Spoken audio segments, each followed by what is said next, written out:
Hello बच्चों, आज हम आपकी पाठ्य पुस्तक क्षितिज जो कक्षा 10 की किताब है उसका भाग 2 उसका पार्ट 2 पढ़ेंगे, जिसका नाम है राम लक्ष्मण परशुराम संवाद। तो आज हम पहले इसमें तुलसीदास जी के बारे में जानेंगे, जो कि हिंदी साहित्य के भक्ति काल की राम भक्ति शाखा के प्रमुख कवि गोस्वामी तुलसीदास जी हैं। तुलसीदास जी को हिंदी साहित्य का सूर्य कहा जाता है। तो चलिए जानते हैं तुलसीदास जी के बारे में। तुलसीदास का जन्म उत्तर प्रदेश के बांदा जिले के राजापुर गांव में सन 1532 में हुआ था। कुछ विद्वान उनका जन्म स्थान सोरो जिला एटा भी मानते हैं।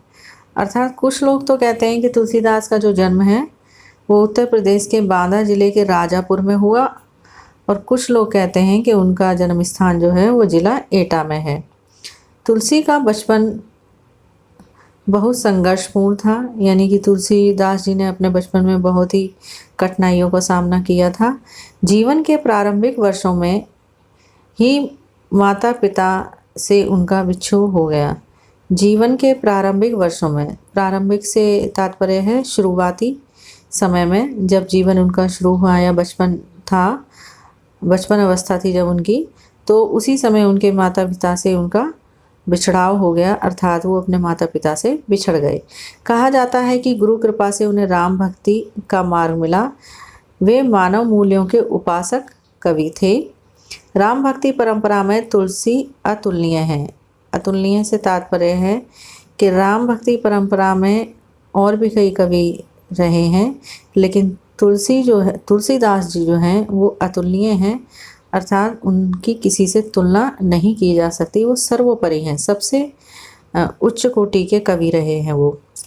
रामचरितमानस कवि की अनन्य राम भक्ति और उनके सृजनात्मक कौशल का मनोरम उदाहरण है।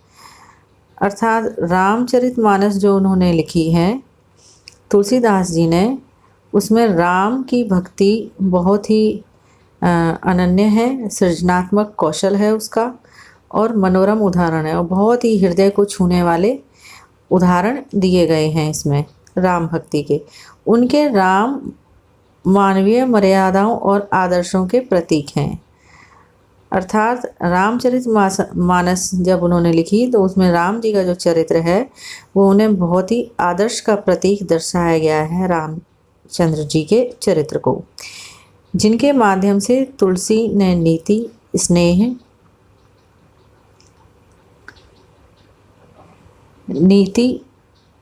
स्नेह, शील, विनय, त्याग जैसे उदात्त आदर्शों को प्रतिष्ठित किया है।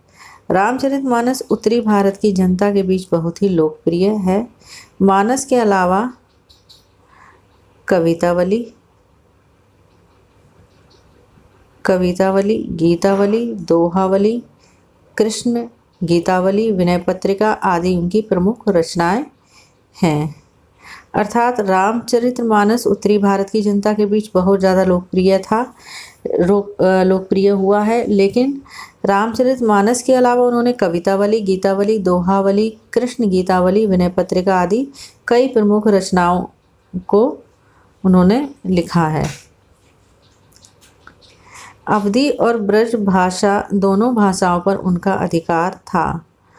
दोनों भाषाओं पर अधिकार से तात्पर्य है, वे जो तुलसीदास जी हैं वे अवधी और ब्रज भाषा दोनों को ही बहुत अच्छे से जानते थे, या उन्हें दोनों ही भाषा में काफ़ी निपुणता हासिल थी।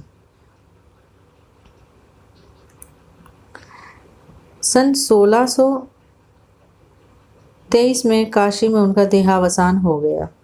देहावसान से यहाँ तात्पर्य है कि उनकी मृत्यु सन 1623 में काशी में हो गई थी।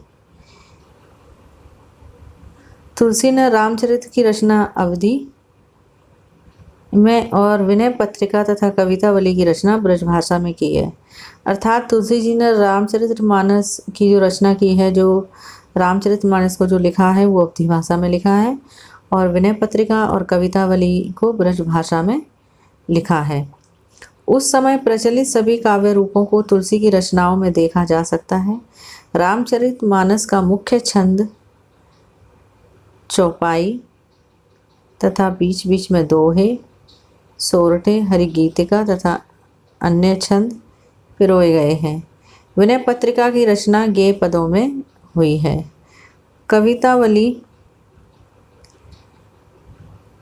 कवितावली में सवैया, कविच्छंद की छटा देखी जा सकती है। उनकी रचनाओं में प्रबंध और मुक्तक काव्य दोनों के काव्यों का उत्कृष्ट रूप है। उत्कृष्ट का बहुत ही उत्कृष्ट से तात्पर्य है यहाँ पर बहुत ही उच्च कोटि का रूप है किसका? प्रबंधक और मुक्तक दोनों प्रकार के काव्यों का। यह अंश रामचरितमानस के बाल कांड से लिया गया है। अर्थात राम लक्ष्मण परशुराम संवाद नामक यह पाठ श्री रामचरितमानस के बालकांड से लिया गया है। इसमें राजा जनक द्वारा आयोजित सीता स्वयंवर में श्री राम शिव धनुष जो तोड़ देते हैं उसी के बारे में बताया गया है। सीता स्वयंवर में राम द्वारा शिव धनुष भंग के बाद, भंग से तात्पर्य यहाँ टूट जाने के बाद मुनि परशुराम को जब यह समाचार मिला तो वे क्रोधित होकर वहाँ आते हैं। कहाँ आते हैं? जहाँ पर जो मिथिला नरेश हैं राजा जनक, मिथिला के राजा जनक जिन्होंने अपनी पुत्री सीता के लिए स्वयंवर का आयोजन किया हुआ था, वहाँ पर जो मुनि है परशुराम वो क्रोधित होकर आ जाते हैं यह समाचार सुनकर कि किसी ने उनका शिव का धनुष जो है वो तोड़ दिया है। शिव धनुष को खंडित देखकर वे आपे से बाहर हो जाते हैं। अर्थात शिव धनुष को जब वो टूटा हुआ देखते हैं तो उनका जो गुस्सा है वो फूट फूट कर बाहर आ जाता है। वो बहुत ही क्रोधित होते हैं। वो क्रोधित इसलिए होते हैं कि वे शिव के बहुत बड़े भक्त होते हैं और शिव की बहुत ही आराधना करते हैं। इसलिए उन्हें इस बात पर गुस्सा आ जाता है कि शिव का धनुष टूट गया है। राम के विनय और विश्वामित्र के समझाने पर तथा राम की शक्ति की परीक्षा लेकर अंततः उनका गुस्सा शांत होता है। राम के विनय और विश्वामित्र के समझाने पर, राम के विनय से तात्पर्य है कि राम के बहुत ही प्रेम से समझाने पर या राम उनके साथ परशुराम जी के साथ बहुत ही प्रेम से, बहुत ही सम्मान से व्यवहार करते हैं या उनकी बातों का जवाब देते हैं स्नेह के साथ।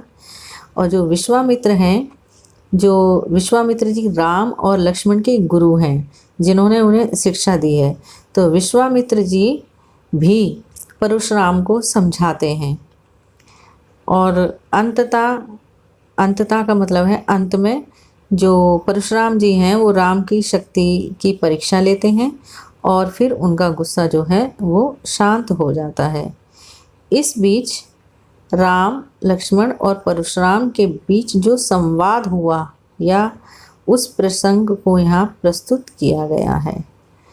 अर्थात यहाँ सीता स्वयंवर में राम, लक्ष्मण और परशुराम के बीच जो संवाद से तात्पर्य है जो बातचीत हुई है, उस प्रसंग को यहाँ प्रस्तुत किया गया है। अर्थात रामचरितमानस में बालकांड में जो तुलसीदास जी हैं उन्होंने राम, लक्ष्मण और परशुराम के बीच जो बातें हुई हैं उनको यहाँ पर प्रस्तुत किया है। परशुराम के क्रोध भरे वाक्यों का उत्तर लक्ष्मण व्यंग वचनों से देते हैं।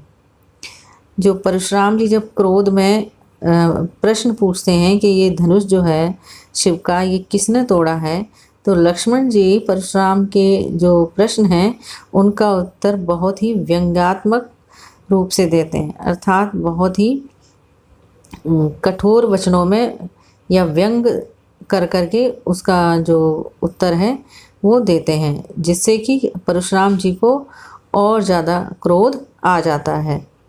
इस प्रसंग इस प्रसंग की विशेषता है लक्ष्मण की वीर रस से पगी व्यंग्योक्तियों और व्यंजना शैली की सरस अभिव्यक्ति।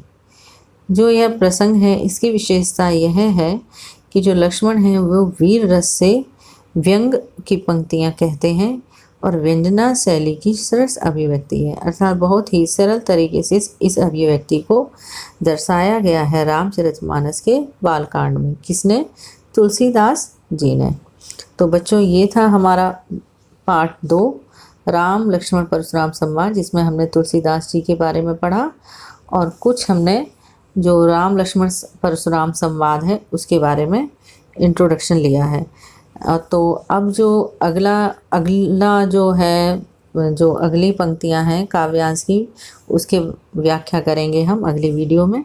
और आपको ये पार्ट कैसा लगा आप उसके बारे में हमें ज़रूर बताइए। अगर कुछ आपको पूछना हो तो कमेंट बॉक्स में ज़रूर करिए और वीडियो को लाइक और शेयर ज़रूर कीजिए और चैनल को सब्सक्राइब कीजिए, जिससे कि आपको अगले आने वाली वीडियो के बारे में नोटिफिकेशन मिल सके। Thank you.